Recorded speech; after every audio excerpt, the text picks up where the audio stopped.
আজকে তোমাদের সাথে একটা অবাক করা ঘটনা শেয়ার করি। কালকে আমার ওয়েটটা তোমাদেরকে কিন্তু আমি মেপে দেখিয়েছিলাম। কালকে ছিল 59 কেজি 900, আর আজকের ওয়েটটা দেখো। আজকের ওয়েট দেখাচ্ছে 59 কেজি 400 মতন। তার মানে 500, 600, 700, 800, 900, মানে একদিনে 500 ওয়েট কিন্তু আমার কমে গেছে। আচ্ছা 500 বাদই দিলাম, 450 পর্যন্ত তো কমেছে। তো মানে একদিনে এতটা ওজন আমি তোমাদের লাইভ দেখিয়ে দিলাম যে হ্যাঁ সত্যিই একদিনে এতটা ওজন কমতে পারে। ঠিক আছে, তো চলো। এখানে অলরেডি নিচে এসে দেখলাম যে মার সকালের তরকারি অলরেডি মা বসিয়েই দিয়েছে। তো মা বলল মা তরকারিটা করছে, আমাকে রুটিটা করতে বলল। তো এই যে এখানে মা তরকারি করছে পাশে, আর আমি এখানে রুটি বেলছিলাম। আর আমার মোটামুটি বলতে পারেন প্রায় দিন সকালের অভ্যাস হচ্ছে এই যে আমাদের যে ইনডোর প্ল্যান্টগুলো আছে, এই ইনডোর প্ল্যান্টগুলোতে আমি রোজই অল্প অল্প করে জল দিয়ে থাকি সকালবেলা। এই গাছটা না অনেক দিনের, এই যে বাম্বুটা দেখছেন এটা জলের মধ্যে বসানো ছিল, কিন্তু জলে দেখছিলাম পাতাগুলো মরে যাচ্ছে, এরকম শুকিয়ে শুকিয়ে যাচ্ছে। ওর জন্য আমি এটাকে তুলে বালিতে বসিয়েছি। বেশ কয়েক মাস হয়ে গেল, ওটা কিন্তু একই রকম আছে, আর কিন্তু একটা পাতাও দেখিনি যে মরে যেতে। তো চলুন গাছগুলোতে আস্তে আস্তে জল দিয়ে দিই। আর এই ইনডোর প্ল্যান্টগুলোতে না খুব বেশি জল লাগে না, ওই 1-2 দিন পর পর অল্প অল্প করে জল দিলেই মোটামুটি এনাফ।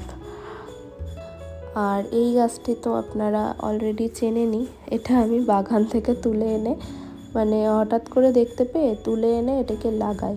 আর এখন দেখছি এটা বেশ ভালোই টুকটুক করে বেড়ে উঠছে। আর এই যে স্নেক প্ল্যান্টটা এখানে দেখছেন, এই গাছটি এত বেড়েছে, মানে এই গাছটি এই টবটাতে আর ধরছে না।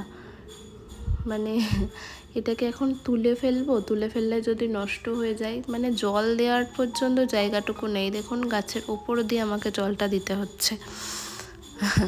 আর এই যে এই সেই মানি প্ল্যান্ট গাছটি, যেটার থেকে আমার ওই কালকে যে দুটো গাছ দেখিয়েছিলাম ওই দুটো এটার থেকেই আমি নতুন করে বানিয়েছি। এটারই অল্প ডাল কেটে নিয়ে ওটাতে বসিয়েছিলাম। তো দেখি বেশ দিব্য লেগে গেছে। ভালো না বেশ? দাঁড়ান আপনাদের একটা জিনিস দেখাই। আগের দিন যে দইটা দিয়ে আমি পনির বানিয়েছিলাম, বলেছিলাম না যে ওটা আমি ঘরেই পাতি, এই যে কালকে রাতে দই পেতে রেখেছিলাম, সেটাই আজকে সকালে খুলবো, দেখি কেমন হয়েছে। এই খোলার সময় না এত ভয় লাগে যে টিফিন বাটির মুখটা খুলেই যদি হট করে দেখি যে দইটা জমেনি, মানে যা পুরো দুধটাই তো নষ্ট, দুধটাও নষ্ট, খাটনিটাও নষ্ট, সময়টাও নষ্ট, আর দই যেটা হয় সেটাও হলো না। এই হচ্ছে ব্যাপার। তো না আজকে দেখছি দইটা বেশ ভালোই জমেছে। ওপরে খালি একটু জল জল আছে, এই জলটা না দেখি আবার ফ্রিজে দিলে জলটা দেখি দইয়ে বেশ টেনে যায়, মানে এই জলটা আর ওরকম থাকে না।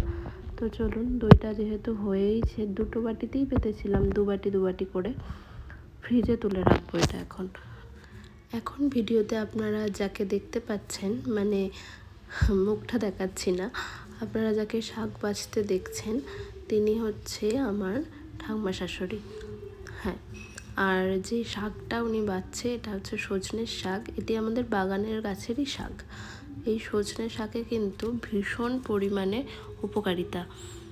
একটি কমলা লেবুর চেয়ে কিন্তু 7 গুণ বেশি ভিটামিন সি, দুধের চেয়ে 4 গুণ বেশি ক্যালসিয়াম, আর 2 গুণ বেশি প্রোটিন, গাজরের চেয়ে 4 গুণ বেশি ভিটামিন এ, এবং কলার চেয়ে 3 গুণ বেশি পটাশিয়াম বিদ্যমান। তাই আপনারাও চেষ্টা করুন এই শাকটি আপনাদের ডায়েটে অবশ্যই অ্যাড করার। আর যেহেতু এই শাকে এত গুণাবলী, তাই এটি রক্ত স্বল্পতা দূর করতে ভীষণভাবে কাজ করে, আর সাথে সাথে কিন্তু বিভিন্ন ভিটামিন জনিত রোগের বিরুদ্ধে কিন্তু লড়াই করে। তাই এই শাকটি অবশ্যই আপনাদের ডায়েটে আপনারা অ্যাড করার চেষ্টা করুন। আর এটি খুবই দাম বেশি যে তাও নয়। সকাল এখন ওই 10টা মতন বাজে, আর আপনারা তো জানেনই যে আমি সকালবেলা রুটি খাই না। তো আজকে সকালে আমি নিয়েছিলাম কিছুটা পরিমাণ পেঁপের তরকারি। হ্যাঁ, পেঁপেটা মা করে, আবার দেখি কুড়ে নিয়ে করে। কুড়ে নিয়ে করলে না বেশ খেতেও দেখি ভালো লাগে। তো পেঁপের তরকারি জাস্ট অল্প একটু নিয়েছিলাম, কারণ শুনেছি মা বলে খালি পেটে নাকি ফল খেতে নেই, তাই নামমাত্র অল্প একটু পেঁপের তরকারি নিয়েছিলাম আর সাথে 2টো কলা নিয়েছিলাম। এটাই আজকে আমার ব্রেকফাস্টে ছিল। আজকে বাবা আবার বাজার থেকে নারকেল এনেছে, কারণ কালকের ওই যে মানটা দেখালাম, ওই মানটাই আজকে কাঁচা বাটা হবে। তো আজকে হয়তো মান বাটার রেসিপিটা আপনাদের সাথে শেয়ার করব। আর আরেকটা জিনিস দেখাই, এটা কি বলুন তো? এটা হচ্ছে আমরা বলি কচুর লতি। আপনারাও কে কে এই কচুর লতি খেতে পছন্দ করেন আমাকে কমেন্ট করে অবশ্যই জানাবেন। আর এই যে মা এখানে মানটাকে প্রথমে কেটে নিচ্ছিল। মানটাকে কেটে নেওয়ার পর এইভাবে কিন্তু কুড়ে নিতে হবে ছোট ছোট করে, না হলে কিন্তু মিক্সিতে, তাহলে এই কুড়ে নিলে কি হয়, মিক্সিতে পেস্ট করতে একটু সুবিধা হয়। এই যে ঠিক এমনভাবে আপনাকে ওই কুড়া মানটা মিক্সিতে এইভাবে কিন্তু পেস্ট করে নিতে হবে।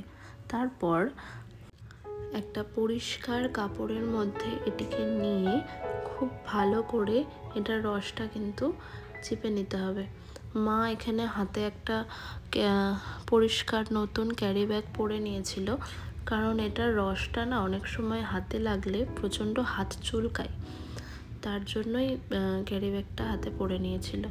আপনারা চাইলে হাতে যে কভারগুলো পাওয়া যায় ওগুলো পরেও এটা করতে পারেন, তবে খালি হাতে করার চেষ্টা করবেন না, কারণ তাতে কিন্তু ভীষণ পরিমাণে হাত চুলকবে।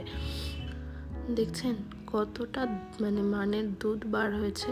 এই দুধটা কিন্তু সম্পূর্ণ ফেলে দিতে হবে। এটা একদমই মান বাটাতে অ্যাড করা যাবে না, তাহলে কিন্তু মানটা খাওয়া যাবে না।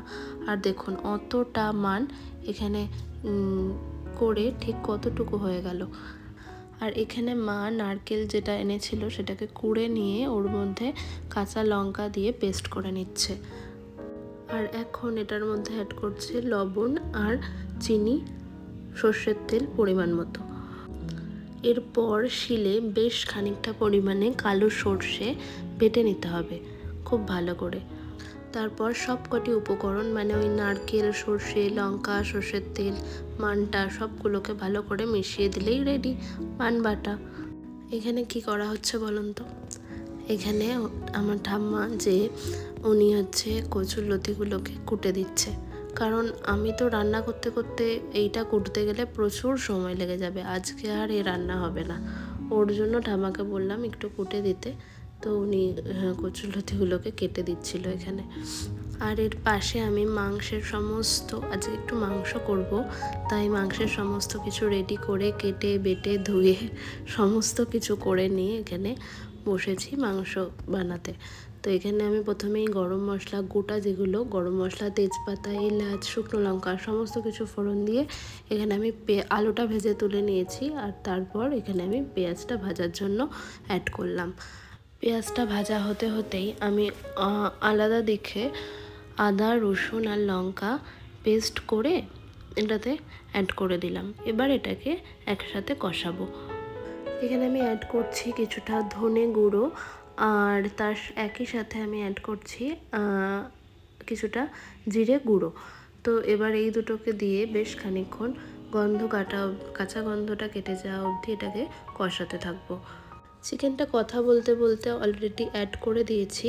এবার এখানটাতে এর সাথে মিশিয়ে দেবো কিছুটা পরিমাণ হলুদ, তবে লবণটা কিন্তু এই অবস্থায় দেবেন না, দিলে সামান্য একটু চিনি, 2-4টে দানা চিনি অ্যাড করতে পারেন, এতে মাংসের কালারটা ভালো আসবে।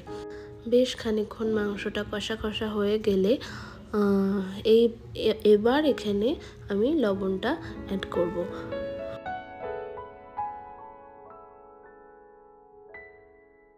আপনাদের সাথে কথা বলতে বলতে আর ভিডিও করতে করতে যে টমেটো অ্যাড করতেই ভুলে গেছি। এই যে তাতে কোনো সমস্যা নেই, রান্নার মাঝপথেই আমি টমেটো অ্যাড করে দিলাম। এখনও তো অনেকক্ষণ কষানো হবে, টমেটোটা গলে যাবে, ওতে কোনো সমস্যা হবে না। আর এখানে অ্যাড করে দিচ্ছি আগে থেকে ভেজে রাখা কয়েক পিস আলু। অ্যাকচুয়ালি মাংসে আলু খেতে আমি খুব একটা পছন্দ করি না, তবে আমার যে মানে শ্বশুর আর কি বাবা, উনি আলু মানে মাংসে আলু ভীষণভাবে পছন্দ করেন। আলু না দিলে মানে বলবে যে কী দিয়ে ভাতটা খাবো, তো তার জন্য মাংসে আলুটা অ্যাড করা। এই যে দেখছেন কালারটা কিন্তু খুব সুন্দর এসছে। এই পর্যায়ে কিছুটা পরিমাণ, সামান্য পরিমাণ জল আমি অ্যাড করে দেব, দিয়ে ঢাকা চাপা দিয়ে দেবো। মাংসটা আস্তে আস্তে হতে থাক। প্রায় হয়ে এসছে, মাংসটা গলে গেলে এই পর্যায়ে এখানে গরম মশলা আর ধনেপাতা অ্যাড করে দেবেন। এতে করে আরও মাংসের টেস্টটা একটু ভালো আসে। যারা যারা ধনেপাতার ফ্রেগরেন্স পছন্দ করেন না, তারা এটাকে স্কিপ করে গেলেও কোনো সমস্যা নেই। তো চলুন এটাকে এবার নামিয়ে দিই। বেলা এখন প্রায় ওই 2:30 মতন বাজে। খেতে বসে পড়েছি। ভাত, চিকেন, শশা নিয়েছি, যেটা আমি প্রায় দিনই খাবারের সাথে নিয়ে থাকি। আর এই যে এখানে কিছুটা সজনের শাক ভাজা, আর দইটা নিয়েছি, বাট দইটা এখন খাবো না, আমি এটা খেয়ে উঠেই খাই, বাট তবুও নিয়েছি। দেখছেন জলটা কিন্তু টেনে গেছে, সামান্য পরিমাণ আছে, বাট মোটামুটি টেনেই গেছে। চলুন খাওয়া দাওয়াটা সেরে নিই, তারপরে আবার আপনাদের সাথে কথা বলছি। সন্ধ্যা এখন ওই 5টা মতন বাজে। এখন যাচ্ছি ঠাম্মাকে নিয়ে একটু ডাক্তারখানার দিকে। এই কিছুদিন আগে এক জায়গায় ঘুরতে গেছিলো, সেখানে গিয়ে আবার পা স্লিপ করে পড়ে গেছে, তো তাই এখন যাচ্ছি ডাক্তারখানায়। তো চলুন যাওয়া যাক। 5টা থেকে এখন বাজে মোটামুটি 7টা, প্রায় 2 ঘন্টা এখানে বসে আছি জানেন, এখনও ডাক্তার আসেনি। তাই সামনে একটা চায়ের দোকান ছিল, সেখান থেকে চা নিলাম, আর দুটো এই ফুল বিস্কুটগুলো। এগুলো আমি আগে অনেক খেতাম, প্রচুর খেতাম, বাট এখন আর খুব একটা খাই না। বাট আজকে দেখলাম দোকানে, তাই মনে হলো, ইচ্ছে হলো খাই, তাই চায়ের সাথে দুটো নিলাম। এগুলো 1 টাকা করে পিস নিল জানেন। তো চলুন চা খাই, আর বেশিক্ষণ বসবো না, একটুখানি বসে তারপর দেখি যদি ডাক্তার না আসে তাহলে বাড়ি চলেই যাব। আজকের ব্লগটা এখানেই শেষ করছি। সবাই ভালো থাকবেন, সুস্থ থাকবেন, আর লাইক সাবস্ক্রাইব করতে ভুলবেন না।